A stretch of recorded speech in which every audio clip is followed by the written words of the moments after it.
우리는 인생을 광야 같은 인생 이런 표현을 쓰죠. 광야 같은 인생.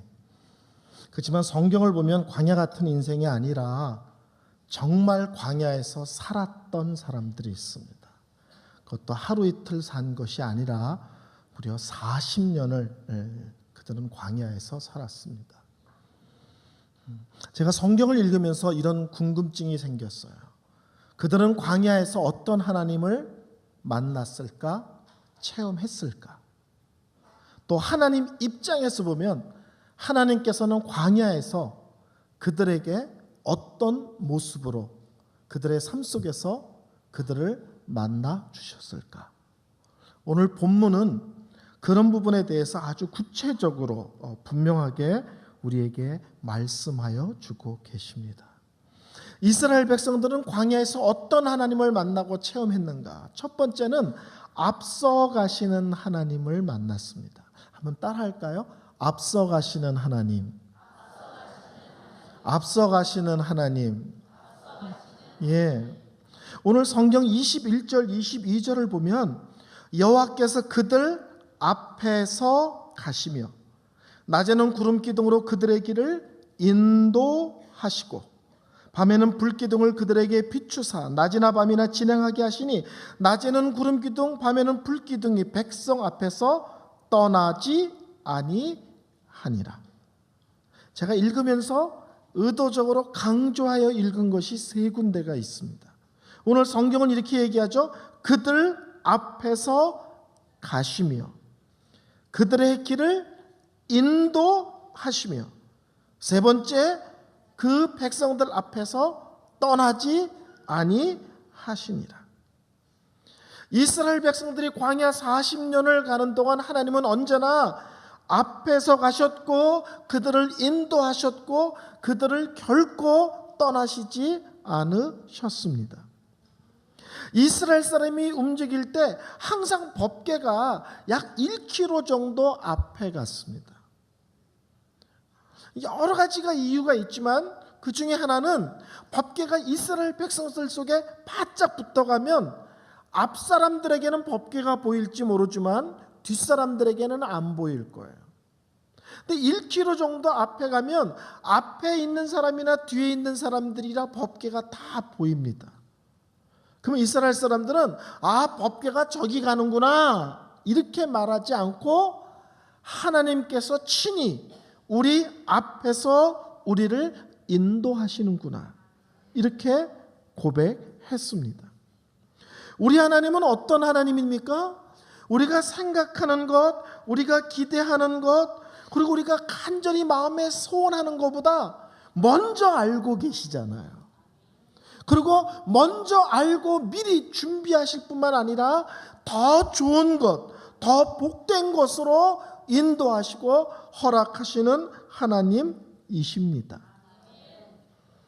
저는 미국에 처음 갈 때 저도 중고차를 이제 운전하고 다녔습니다.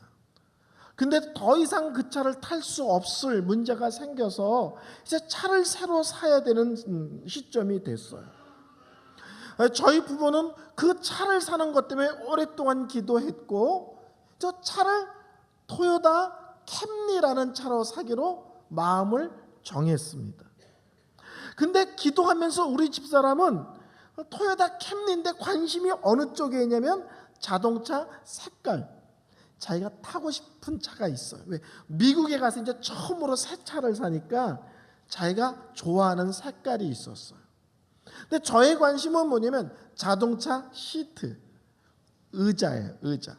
미국은 아주 비싼 차가 아니면 의자가 나올 때 다 1,000으로 나옵니다. 근데 이제 가죽으로 입히거든요. 가죽으로 입힐 때 저는 그 가죽 색깔에 관심이 있었어요. 드디어 차를 사러 가는데 그날은 신방이 늦게 끝나서 좀 늦은 시간에 차를 사러 갔습니다. 그래서 토요타 캠리를 사고 싶다고 그랬더니 그 자동차 대리점에서 뭐라고 말하냐면 한 대밖에 안 남았다는 거예요. 그러니까 급하면 그냥 무조건 이 차를 가져가면 된대요. 근데 당신들이 원하는 요구사항이 많으면 아무리 빨라도 한 달은 더 기다려야 될 것 같다는 거예요. 근데 저희들은 차를 빨리 사야 되는 형편이 되었었거든요. 근데 저희들 마음에 이런 마음이 들었어요. 꽤 오래 기도하고 왔는데, 꽤 오래 기도했는데 선택할 수가 없다는 거예요. 차가 한 대 딸랑 남았으니까. 그래서 선택의 여지 없이 그 한 대뿐인 차를 보러 갔습니다. 근데 놀랍게도 그 차는 저희 집 사람이 그렇게 타고 싶었던 바로 그 차 색깔의 토요타 캠리였어요. 제가 마음속에 하나님 저는요. 그래서 제가 얼른 그 사람한테 가죽으로 의자를 씌우기를 원하는데 내가 원하는 색깔이 있다 그랬더니 그 자동차를 파는 분이 색깔은 정하는 거 아닙니다 그래요. 왜요? 그랬더니 차는 사면 그 안에 인테리어가 있잖아요. 그 색깔이 따라서 의자 색깔이 무슨 색깔인지 자동으로 정해진대요. 그러니까 자기네들도 모른답니다. 맡기면 그 사람들이 이 차 인테리어에는 이 색깔 이런다는 거예요. 그러니까 가죽으로 할 거냐 말 거냐만 정하는 거지 색깔은 정하는 게 아니래요. 그래서 제가 섭섭한 마음이 있지만 알았다. 그럼 가죽으로 바꿔달라. 그리고 3일 뒤에 차를 찾으러 가서 차문을 탁 열었더니요. 제가 그토록 원했던 그 가죽 색깔이 입혀져 있는 거예요. 우리 하나님은 우리가 원하는 것이 있는데 굳이 싫은 거 어거지로 주시고 강제로 등 떠미는 분이 아니십니다. 하나님이 우리 아버지시라면 하나님은 사랑하는 자녀가 무엇이 그게 좋은지, 어떻게 할 때 기쁜지, 어떻게 할 때 행복할지 아세요. 그리고 우리보다 먼저 준비하시고 예비하시고 인도하여 주시는 하나님이십니다. 이제 차 가격을 계산하는데 미국은 신용이 좋으면 차를 무이자로 사요. 할부 기간이 길어도 무이자로. 근데 신용이 안 좋으면 다른 사람보다 몇 배 더 비싼 이자로 차를 사야 됩니다. 근데 저는 신용이 좋고 나쁘고가 아니라 신용 자체가 거의 없어요. 왜냐하면 미국 생활이 너무 짧은 거예요. 미국 생활이 너무 짧으니까 신용이 좋고 나쁘고가 아니라 신용 자체를 쌓을 시간이 없는 거예요. 그러니까 저 같은 경우는 엄청나게 비싼 이자로 차를 사야만 됐습니다. 가격 얘기가 거의 끝부분에 도달했을 쯤에서 2층에서 갑자기 어떤 남자가 내려오면서 이러는 거예요. 여기 이은석 목사님 오셨습니까? 그러고 내려오는 거예요. 그런데 문제는 제가 한 번도 그분을 본 적이 없어요. 제가 너무 궁금해서 아니 2층에서 목소리만 듣고 어떻게 제가 이은석 목사인 줄 아셨습니까? 그랬더니요. 그분이 하는 얘기가 전 목사님 설교 엄청나게 많이 들었습니다. 이래요. 미국 사람들은 다 차를 타고 다니거든요. 대중교통이 발달되어 있지 않습니다. 그래서 식구가 5명이다 그러면 심하면 차가 5대인 거예요. 적어도 3대 이상은 됩니다. 대중교통이 거의 없어요. 다 차를 몰고. 그러니까 전도를 하려면 길거리에서 사람 만나는 게 쉽지 않아요. 걸어 다니는 사람이 없으니까. 그래서 어떻게 하냐면 설교를 CD로 구워서 한국 사람들이 많이 가는 가게에다가 싸놔요. 그럼 물건 사러 왔다가 궁금한 사람들이 갖고서 듣고 다녀요. 미국 사람들은 설교를 많이 듣습니다. 왜냐하면 장거리 운전이 많거든요. 한국하고 좀 다릅니다. 저희 성도님이 할머니신데 아들하고 냉면 먹으러 LA를 갔다 오셨어요. 왕복 12시간. 여러분 냉면 하나 먹으러 왕복 12시간 이해가 안 되시죠? 제가 처음 갔을 때 떡볶이 먹으러 가자는데 왕복 3시간을 가더라고요. 그럼 미국은 움직였다 그러면 3시간 4시간은 일도 아니에요. 땅이 넓거든요. 그러니까 오래 운전할 때 무료하니까 이렇게 뭘 들어요. 그러니까는 설교에 관심 있는 사람들은 설교 CD를 듣고 그 설교 듣고는 교회를 찾아오는 거예요. 그러니까 그분이 제 설교 CD를 엄청나게 많이 들었다는 거예요.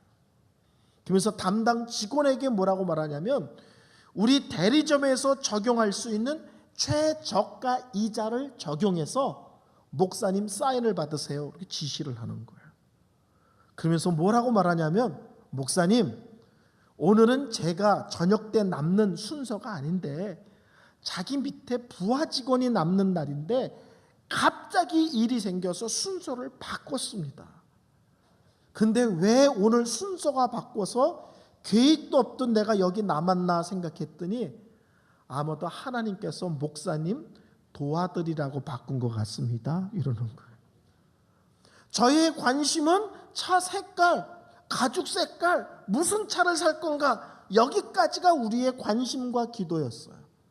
근데 우리 하나님은 저희들의 재정 형편이 어떤지, 한 달에 얼마 정도 이상이면 저희가 힘든지 우리가 미처 생각하지도 않고 포기하고 있었던까지도 계산하셔서 미리 사람의 순서를 받고 우리가 힘들지 않도록 미리 예비해 놓으셨습니다. 우리 하나님은 우리 아버지세요. 우리를 사랑하십니다. 우리가 생각하는 것보다 미리 먼저 계획하시고 준비하시고 그것으로 인도하여 주시는 하나님이십니다. 그것뿐만 아니라 우리 하나님은 우리가 미처 생각하지도 않았던 것, 꿈꾸지도 않았던 것, 우리가 기도하지 않았던 것, 그것까지도 더하여 더 좋은 것, 아름다운 것, 복된 것으로 더하여 주시는 하나님이십니다. 그래서 아브라함은 자기가 만난 하나님을 이렇게 고백했습니다. 여호와 이레의 하나님. 이삭을 바치라고 해서 모리아산으로 이삭을 데려가서 칼을 높이 들었을 때 하나님께서 아브라함을 말리시고 미리 이삭 대신에 바칠 제물, 짐승을 미리 예비해 놓으셨잖아요. 그것을 보고 아브라함이 고백합니다. 우리 하나님은 여호와 이레의 하나님이시다. 미리 예비해 주시고 준비하시고 그렇게 나를 인도하여 주시는 하나님이십니다. 여러분 사사기 읽어보셨어요? 사사기? 끝에 보면 이런 말이 나오죠. 왕이 없으므로 사람들이 자기 소견대로 행하였더라. 이스라엘에 왕이 없어서 문제가 생겼다. 왕이 없어서 사람들이 지멋대로 한다. 이 말을 계속 반복해요. 근데 그 사사기 다음이 룻기예요. 룻기는 얼뜻 보면 룻과 나오미의 고부간의 사랑 얘기 같이 보여요. 그런데 실제로는 그 룻기가 사사시대 이야기입니다. 사사기에 왕이 없으므로 사람들이 자기 소견대로 행하였더라라고 말씀하고 계시면서 하나님은 그 다음 룻기를 통해 그 왕이 없어서 문제인 그 시대에 위대한 왕 다윗을 준비하고 계신 것을 말씀하여 주십니다. 문제가 심각하다라고만 말하지 않고 이 문제가 어떻게 해결될지, 누구를 통해 해결될지를 하나님은 미리 준비하시고 미리 계획해 놓고 계셨습니다. 우리 하나님은 어떤 하나님인가? 이스라엘 사람들이 광야에서 만난 하나님은 어떤 하나님인가? 항상 그들보다 앞서서 그들의 삶을 인도하시고 간섭하시고 역사하시고 책임져 주시는 하나님이십니다. 두 번째, 이스라엘 백성들은 광야에서 어떤 하나님을 만났는가?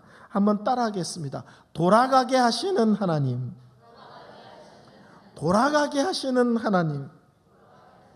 오늘 17절부터 제가 읽겠습니다. 바로가 백성을 보낸 후에 블레셋 사람이 땅에 기르는 가까울지라도 하나님이 그들을 그 길에 그들로 인도하지 아니하였으니 이는 하나님이 말씀하시기를 이 백성이 전쟁을 하게 되면 마음을 돌이켜 애굽으로 돌아갈까 했습니다. 그러므로 하나님이 홍해의 광야길로 돌려 백성을 인도하시매. 무슨 말씀인지 아시겠어요? 이스라엘 사람들이 애굽에서 나왔어요. 그리고 가나안 땅으로 들어가야 되는데 지름길이 있다는 거예요. 그리고 그 길은 아주 좋은 평탄한 길이에요. 지름길이고 평탄한 길인데 하나님께서 그리로 인도하지 않고 먼 길, 그리고 험한 길로 돌아가게 하셨다는 거예요. 왜 하나님은 지름길이 있는데 먼 길로 가게 하시고 편한 길이 있는데 험한 길로 가게 하셨는가? 오늘 성경에는 그 길로 가려면 블레셋이란 나라와 전쟁을 해야 되기 때문에 그렇다는 거예요. 아직 이스라엘 사람들의 영적인 수준이 너희들은 블레셋을 치고 쉽고 평탄한 길로 가라 이렇게 명령하시면 아멘 믿습니다 할렐루야 그리고 블레셋을 치러 나아가는 것이 아니라 이스라엘 사람들의 영적 수준이 그 말씀을 받을 때 어떻게 반응할 줄 아셨느냐? 전부 다 마음을 돌이켜 다시 애굽으로 가자 하고 난리를 칠 것을 우리 하나님이 다 아셨다는 거예요. 혹시 성도님들 설경구라는 영화 배우 아십니까? 설경구. 그분의 부인이 이쁘죠. 이름이 뭐죠?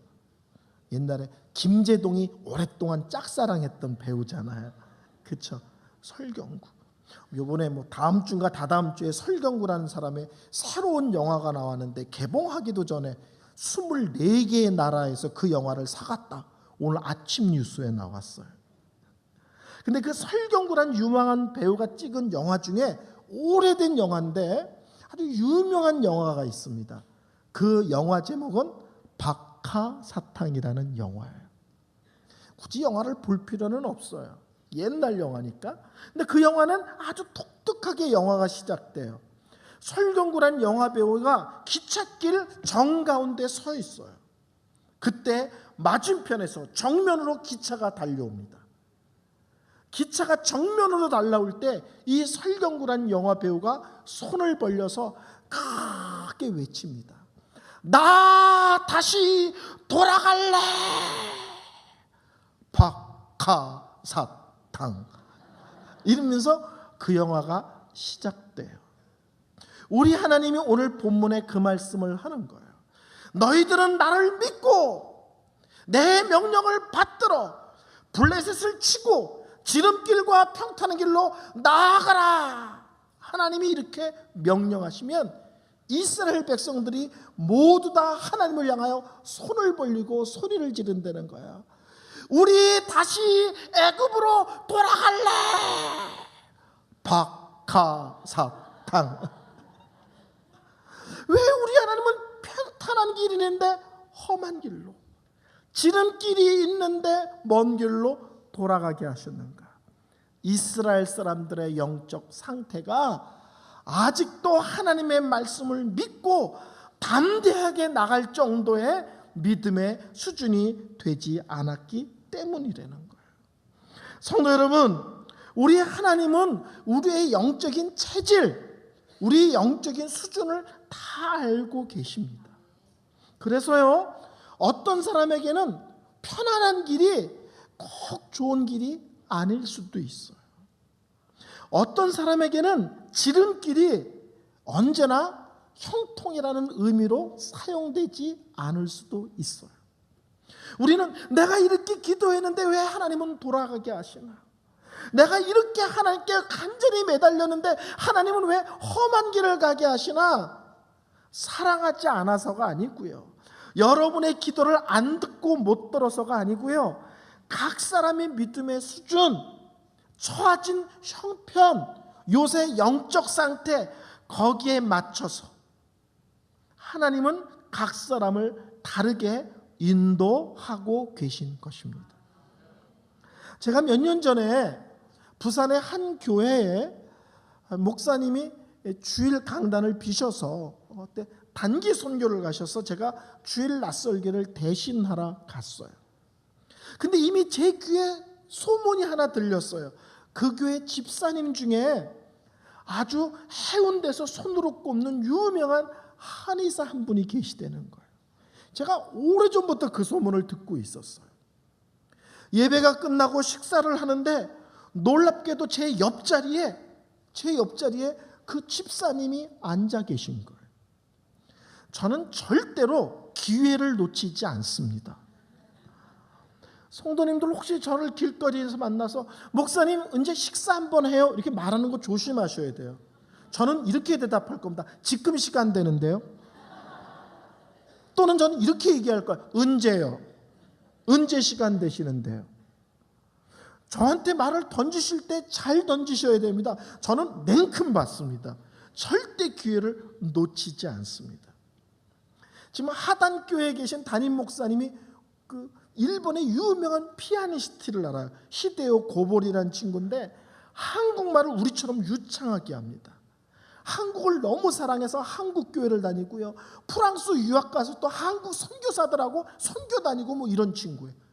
그 유행 따라가 아니라 정말 한국을 사랑하는 아주 유명한 피아니스트예요. 근데 이 친구가 1년에 적어도 한 번은 부산을 옵니다. 적어도 한 번은. 그래서 제가 음악을 좋아해서 한 번 소개시켜 달라고 그랬어요. 몇 년 전에. 그래서 같이 밥을 먹게 됐는데 제가 물어봤어요. 어디 사십니까? 그랬더니 그분이 교토사인데요. 제가 교토를 너무 좋아해요. 그랬더니요, 이분이 저를 모르고는 다음에 교토 오시면 저희 집에서 주무세요 이러는 거예요. 제가 주머니에서 바로 핸드폰을 꺼내가지고 달력을 찾아서 찝으라고 그랬어요. 그 날짜에 가겠다.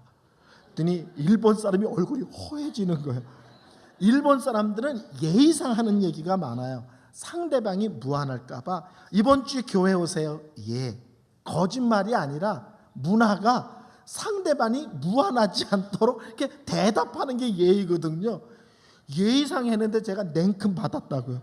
이 사람이 당황해가지고 어쩔 줄 모르는 거예요. 하여튼 어쨌든 저는 기회가 오면 절대로 놓치지 않습니다. 밥을 먹는데 그 집사님이 제 옆자리에 앉아 있는 거예요. 제가 얼른 수저를 놓고는 맥을 짚어달라고 그랬어요. 집사님이 병원으로 오세요 그럴까요? 얼른 맥을 짚을까요? 얼른 맥을 짚으시죠. 얼른 수저를 놓고 맥을 짚더니 저한테 이러는 거예요. 목사님은 목양 체질이시네요. 그래요. 그래서 제가 집사님, 그럼 목사가 목양 체질이지 그럼 딴 체질이겠습니까? 난 목회 체질, 목양 체질 맞습니다. 그랬더니 막 웃어요. 목사님들 목양 체질이라면 너무 좋아한대요. 근데 한의학에서 목양 체질이라는 것은 야채를 먹으면 탈이 나는 체질입니다 이러는 거예요. 너무 놀랐어요. 그걸 어떻게 아십니까? 저는 야채만 먹으면 탈이 납니다. 제가 최근에 조금 체질이 바뀌어서 이제 조금 괜찮긴 하는데요. 그래서 저는 모르는 사람하고 고깃집 가는 걸 너무 힘들어합니다. 왜냐면 다른 분들이 고기에다가 상추에다가 깻잎에다가 마늘에다가 고기 이렇게 싸잖아요. 싸는 동안 저는 입에 고기가 3점이 들어가는 거예요. 그러니까 모르는 사람들은 야, 목사가 먹는 거 너무 밝힌다. 숨도 안 쉬고 고기를 먹는다. 근데 실제로는 제가 싸 먹으면 안 되는 체질인 거예요. 제가 그 얘기를 했더니 그분이 뭐라고 말하냐면 목양 체질은 잎을 먹으면 안 된대요. 그러면요, 뿌리를 먹으라는 거예요. 고깃집에 가면 혹시 무를 동그랗게 쓸어서 이렇게 싸먹게 하는 집들 아세요? 또 양파를 이렇게 쓸어서 간장 부어서 이렇게 그러니까 양파 괜찮다는 거예요. 무 괜찮다는 거예요. 그러니까 저는 뿌리를 싸먹으면 되는데 줄기를 먹으면 안 된다는 거예요. 그래서 제가 물어봤어요. 제가 부산에 92년도에 저는 서울 토백이거든요. 광화문 사거리가 저희 집이에요. 저는 진짜 광화문 사거리가. 근데 92년도에 부산을 왔는데 그때 부산에서 녹즙 바람이 불었어요. 녹즙. 그래서 제가 섬기던 교회도 목회자들의 건강을 위해서 관리 집사님이 새벽 때 녹즙을 짜가지고 컵에다가 이름을 써서 교회 입구에다가 쭉 늘어놔요. 그러면 새벽 예배가 끝나고서 자기 이름을 보고 그 컵을 마시고 가는 거예요. 저희 교회 목회자 전체가 녹즙을 한 달을 먹더니 몸이 가벼워졌다는 둥, 때깔이 좋아졌다는 둥, 체질이 변했다는 둥 난리가 났어요. 근데 조금 더러운 얘기입니다. 이해하고 들으세요. 저는요, 녹즙 먹고 한 달 동안 물설사를 했어요. 죽을 뻔했어요. 그냥 완전히 여기가 패여가지고요. 그 얘기를 했더니 그 한의사분이 뭐라고 말하냐면, 다른 사람들에게는 녹즙이 보약일 수 있는데 목사님에게는 녹즙이 독약입니다, 이러는 거예요. 여러분 참 똑똑하죠. 똑같은 음식을 먹는데 어떤 사람은 체질이 안 맞아서 그거를 먹으면 탈이 나고, 어떤 사람은 그것이 너무 잘 맞아서 보약같이 힘이 난다는 거예요.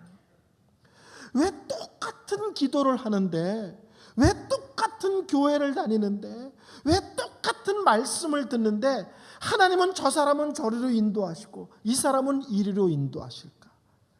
믿음이 다 다른 거예요. 처해져 있는 상황이 다 다른 거예요. 요새 영적인 상태가 다 다른 거예요. 그래서 어떤 사람에게는 이렇게 인도하세요. 어떤 사람은 이렇게 인도하세요. 어떤 사람은 이렇게 인도하세요. 근데 중요한 것은 어떻게 인도하시든지 하나님이 인도하고 계시다는 사실입니다.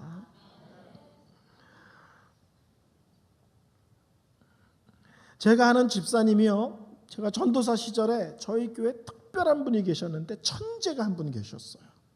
근데 그분이 저에게 얘기하기를, 자기가 어느 정도 공부를 잘했냐면, 옛날에 예비고사 아세요? 요새 수능이 있지만 옛날에 예비고사라는 게 있었잖아요. 그때 전국 수석이냐 차석이냐를 노렸다는 거예요. 전국 1등이냐 2등이냐. 자기가 노린 정도가 아니라 자기 학교 선생님들이 다 얘는 1등 아니면 2등 한다고 믿었다는 거예요. 대학도 서울대를 수석이냐 차석이냐, 1등으로 붙냐 2등으로 붙냐, 이렇게 믿었다는 거예요. 근데 그분이요, 서울대를 3번을 떨어졌어요. 놀랍게도 시험만 보면 배가 뒤틀리는 거예요. 그래서 대굴대굴 구르고 시험 치다 말고 화장실로 뛰어가고, 그래서 내리 3번 시험을 망친 거예요. 전국 수석이냐 아니냐, 서울대 1등이냐 2등이냐, 이걸 노리던 사람이 대학을 3번을 떨어진 거예요. 사수를 하려고 그랬더니 영장이 나오더래요. 근데 그냥 군대 가기가 싫어서, 옛날에는 1차 대학, 2차 대학, 3차 대학 이런 게 있었죠. 1차는 이제 아주 좋은 대학, 2차는 그 다음 좋은 대학, 3차는 그냥 그렇고 그런 대학. 1차는 이미 떨어졌으니까 이분이 할 수 없이 2차에 대학 하나를 시험 쳐서 합격해 놓고 군대를 갔다는 거예요. 근데 옛날에는 군대가 3년이잖아요. 3년을 꽉 채우고 삼수하고 돌아오니까 뭐예요? 27이 된 거예요. 다시 학원을 다녀서 다시 되니까 28, 29의 대학교를 들어가야 되는 거예요. 그래서 이분이 다시 사수하는 걸 포기하고 그냥 이류 대학 붙어놨던 거 그냥 그 학교를 간 거예요. 근데 그 학교에서 이분보다 더 탁월한 사람이 있을까요? 없을까요? 서울대 수석을 노리던 분이니까 이류 대학 가신 이 학교에서 전체에서 탁월한 사람으로 학교가 다 주목을 한 거예요. 그래서 이분을요, 학교 차원에서 유학을 보내서 박사학위를 받고 그 학교 교수로 이분이 돌아와요. 이분이 저한테 뭐라고 말하냐면, 대학 3번 떨어졌을 때 인생이 끝났다고 생각했는데 눈을 떠봤더니 그 대학 3번 떨어지는 게 내 돈 한 푼 안 들이고 유학 갔다가 심 하나 안 쓰고 대학 교수가 되는 길이 열리는 걸 누가 알았겠냐는 거예요. 자기 인생을 보면 완전히 돌고 도는 거예요. 근데 어느 날 눈을 떠봤더니 그 도는 길이 의미 없고 가치 없는 길이 아니라 하나님이 자기가 생각하지도 않았고 꿈꾸지도 않았던 너무 귀하고 놀라운 길로 인도하는 바로 그 길이었다는 사실입니다. 성도 여러분, 교회 속에서 남이 인생에 대해서 함부로 말하지 마세요. 교회 속에서 남이들 자녀에 대해서 함부로 말하지 마세요. 적어도 그 사람이 아무리 힘들고 어려울지라도 믿음의 자리에 있고 여전히 기도의 자리에 있고 여전히 하나님 중심으로 살려고 몸부림친다면 내가 보이기에는 꼬인 것 같고 내가 보이기에는 틀린 것 같지만 그 틀린 것을 통해 하나님은 세계를 여시고 늦은 것 같지만 지름길을 여시는 하나님일 거라고 저는 믿습니다. 각 사람마다 다르게 인도하시는 거예요. 함부로 얘기할 수 있는 내용들이 아닙니다. 저는 너무 집이 가난해서 고등학교 졸업하고 집 앞에 있는 주유소에서 기름을 놓았어요. 대학을 못 가고요. 근데 목사가 될 사람인데 어느 때까지 주유소에서 기름 넣을 수는 없잖아요. 근데 문제는 제가 다니던 교회에 목사님이 안 계셨어요. 그래서 제가 20살 때부터 교회에서 어른 설교를 했습니다. 고등학교 3학년 때는 전도사님이 안 계셔서 제가 학생들을 1년 동안 성을 설교하고 성경 공부 가르치고 그랬어요. 그러니까 목사가 되고 싶은데 목사가 어떻게 되는지도 저는 모르겠는 거예요. 딱 한 교회밖에 안 다녔는데 목사님도 안 계시고 전도사님도 안 계신 교회니까요. 그래서 서울 광화문에 가면 생명의 말씀사라는 책방이 있어요. 거기 가서 신문 하나를 사서 쫙 폈더니 이쪽부터 이쪽까지가 총회신학교라고 광고가 나 있는 거예요. 수십 개가. 저는 뭐가 뭔지도 모르겠는 거예요. 그래서 그 중에 하나를 짚어서 갔어요. 그랬더니 그 신학교가 그 유명한 야매 신학교인 거예요. 무인가 신학교. 그냥 교회에서 그냥 젊은 사람부터 나이 많은 사람까지 다 갖다 놓고 그냥 한목에 가리키는. 제가 그 신학교에서 3년을 전전합니다. 그리고 군대 갔다 와서 비로소 대학을 가야 되고 신대원을 가야 되고 교단이 이런 것들에 뒤늦게 눈을 떠서요. 제가 군대 갔다 온 뒤에 신학대학을 1학년부터 다시 들어갑니다. 그러면 3년 동안 무인가 신학교를 전전하고 방황한 게 의미 없고 가치 없느냐? 아니에요. 거기에서 귀한 목사님 한 분을 만나요. 강의하러 오시는 목사님이신데 제가 여태까지 만난 목사님들 중에서 그분처럼 설교 잘하는 분을 본 적이 없어요. 그렇게 설교를 잘하세요. 근데다가 얼마나 실력이 좋은지 분필을 탁 들면 정말 학생들이 입을 벌릴 정도로 탁월한 강의를 하세요.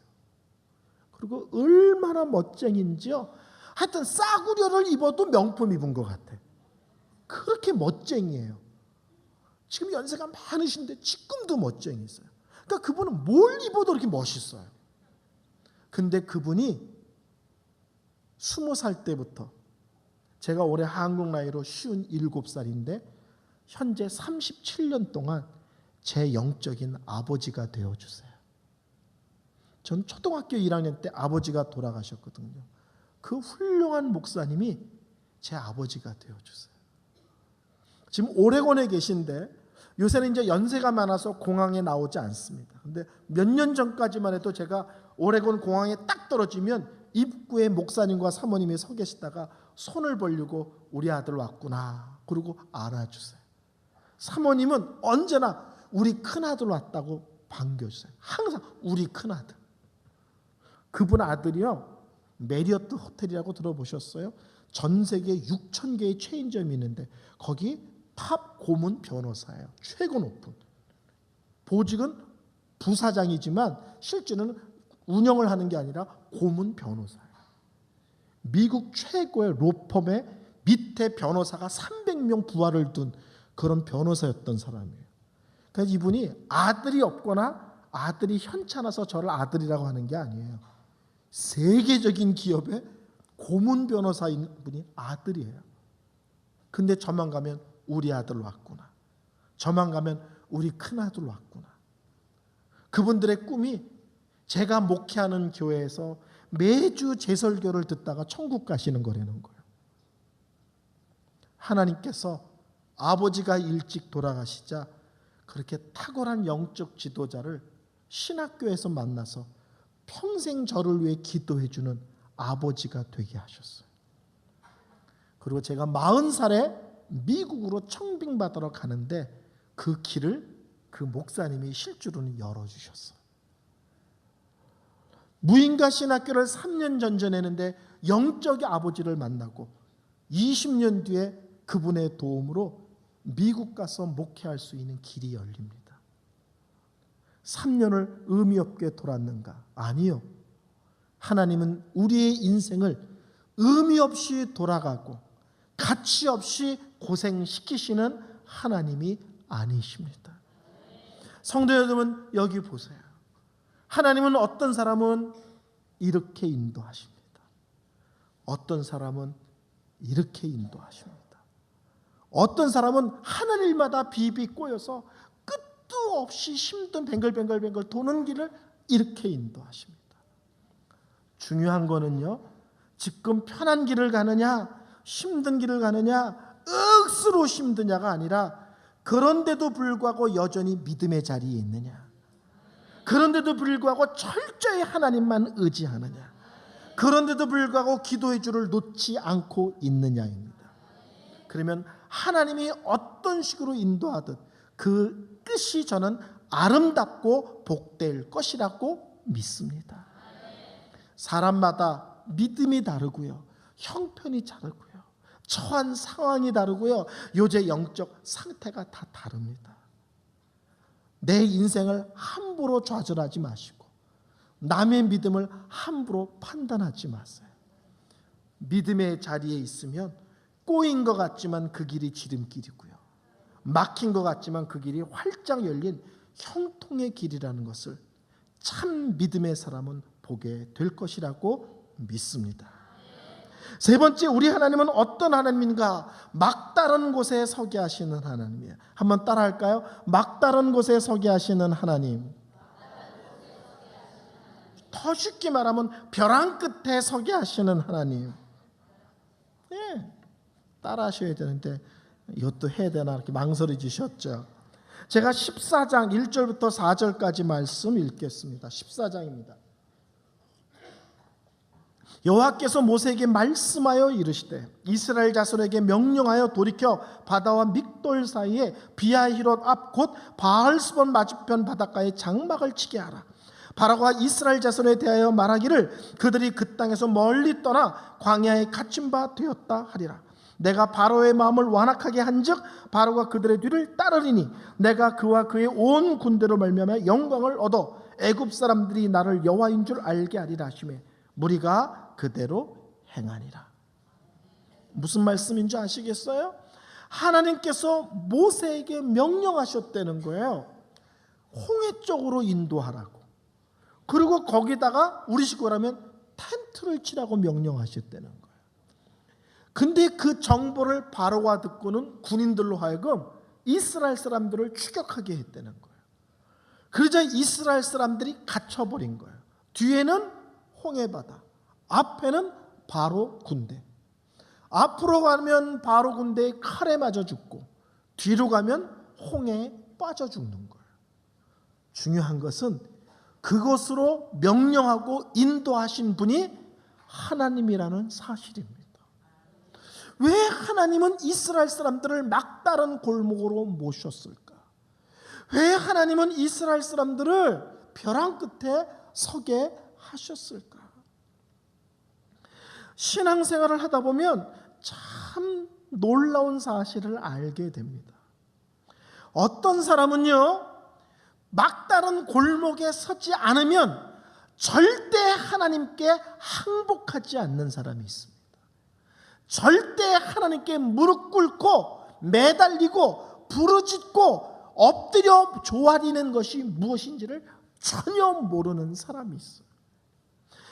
놀랍게도 하나님 우리에게 좋은 것, 아름다운 것, 복된 것 주시면 그게 하나님으로부터 왔음을 알고는 더 하나님 중심이고 더 겸손해지고 더 열심히 기도할 것 같지만 놀랍게도 대부분의 사람은 막다른 골목에 넣지 않으면 목숨 걸고 기도하지 않습니다. 막다른 곳으로 몰지 않으면 절대 하나님 앞에 항복하지 않습니다. 막다른 곳으로 놀지 않으면 절대 겸손해지지 않습니다. 그런가 하면 어떤 사람은 막다른 골목으로 놓야만 하나님께 회개하는 사람들이 있습니다. 죄를 짓지만 부끄러워하지 않습니다. 죄를 짓지만 자기의 죄를 심각하게 생각하지 않습니다. 그러면 하나님은 참으시지만 더 내버려 두면 안 되겠다 할 시점이 되면 막다른 골목에 누셔서 회개하지 않고는, 결단하지 않고는 그 죄로 하여금 돌이키지 않고는 못 배기게 만드십니다. 아멘. 아이들을 키워보면 알아요. 말로 되는 사람이 있는가 하면 꼭 맞아야만 되는 사람들이 있어요. 그러면 할 수 없이 하나님은 그 사람들을 때려 돌이키십니다. 저는 아이 셋을 키웠거든요. 이제 올해 제 목표가 올해 안에 애 셋을 결혼시키는 거예요. 다. 이제 1월 달에 아들 결혼시켰어요. 8월 달에 막내 결혼시킬 거예요. 특별한 일이 없으면 올 12월에서 내년 1월 사이에 큰딸 시집 보내려고 그래요. 올해 셋을 다 한꺼번에 해치우려고 그래요. 예. 아무것도 안 해줘요. 오직 결혼식만. 폐물, 혼수 이런 거고 오직 결혼식만. 딱 하나님 앞에서 귀한 존경하는 목사님의 주례를 통해서 하나님 앞에서 하는 게 중요하지. 그런 거 다 하지 말자. 오직 그 대신에 결혼식은 제대로 하자. 제 철학입니다. 별로 안 반기시는 얼굴인데요. 아이를 키워봐도 그렇고요. 제가 학교에서 근무를 해봤거든요. 교목으로 학교에서 애들을 가르쳐봐도 알아요. 잘못한 애들을 앞으로 나와! 선생님들이 그러시죠. 손바닥 내! 그러면 손바닥 내! 근데 아직 때리지도 않았는데 난리치는 애들 보셨어요? 손바닥 내! 그거 냈는데 선생님이 회초리를 들기밖에 안 했어. 근데 이런 애들 있죠. 울고 벌벌벌 떨고 막 난리 나는 소리 지르고. 그러면 선생님이 보다 못해 나중에 머리 톡 치고 들어가 임마 그래요. 회초리를 들기만 해도 무서워서 벌벌벌 떠는 애가 있어요. 맞으면 죽는 줄 알고 큰일 나는 줄 알고. 근데 남자애들 중에서는 어떤 애가 있냐면 앞으로 나와! 그러면 탁 나와가지고 엎드리라고 말도 안 했는데 지가 엎드려. 딱. 저 애들 앞에서 아들, 이 전문 용어인데 이런 말 하세요? 가오 잡으려고. 딱. 그럼 선생님도 괘씸해서 옛날에는 야구 빵망이로 팼어요. 남학생들을요. 요새 그러면 경찰 오겠죠. 근데 옛날에는 이제 그러려니 했어요. 저희 학교에서도 야구 빵망이로 남학생들을 팼습니다. 그러면 선생님이 야구 빵망이로 패면 근데 어느 단계가 되면 선생님 살려주세요 이러는 그렇게 힘을 잡던 애가 한 대, 두 대, 세 대 버티다가 어느 단계가 되면 살려달라고 무릎을 딱 꿇어요. 바보같이 미리 꿇으면 욕이 맞고 끝날 텐데 가오 잡다고 야구방망이 맞고 무릎 꿇고 살려달라고 빌어. 놀랍게도 성도들 중에서도 그래요. 조금만 잘못해도 아이고 하나님이 아시는데 아이고 하나님이 얼마나 마음 아프실까. 아이고 하나님 앞에 죄송하지. 근데 어떤 사람들은 당당하고 부끄러운 줄 모르고 도리어 뻣뻣하고 뻔뻔하고 그러면 할 수 없이 하나님께서 정신 차리게 하기 위해서 막다른 골목에 두십니다. 죽이려고 놓는 게 아니라 살리려고 누십니다. 저는 어렸을 때 저희 어머니 표현으로 하면 고집이 센 게 아니라 악지가 세다는 말을 정말 많이 들었어요. 고집보다 더 심한 거예요. 저희 어머니 표현 악지가 세다. 제가 어렸을 때부터 그랬대요. 그래서 어렸을 때도 감기 걸리고 열 올리면 약을 주면 어렸을 때도 혈액을 다 이렇게 뱉어냈대요. 그래서 저희 어머니가 제가 감기가 심하게 들면 약을 어떻게 먹이시는지 아세요? 저를 쓰러뜨리세요. 그리고 깔고 올라타세요. 그런 다음에 저를 위에서 덮치셔서 이 팔로 목을 조르세요. 목을 못 움직이게. 상상이 되세요? 애를 눕혀놓고 올라타고 이렇게 누르세요. 그리고 요 손으로 여기를 아시죠? 그 다음에 약을 이렇게 해서 물려서 이렇게 해서 수저를 여기까지 집어넣으세요. 이렇게 하지 않으세요. 그러면 혀로 뱉거든요. 수저를 여기까지 꽂고 먼 산을 쳐다보세요. 그러면 애가 죽겠다고 발버둥 치고 울다가 어느 순간 되면 이거 넘겨요. 넘기면 수저를 빼셔서 끝난 건가요? 아니에요. 수저에 약이 또 묻어 있어. 그럼 물 부어서 한 번 더 이렇게 하죠. 그래서 수저를 여기다 또 꽂아. 그리고 난리 치고 다 꼴까닥 할 때까지 꽂고 계세요. 누가 봐도 애 잡는 거야.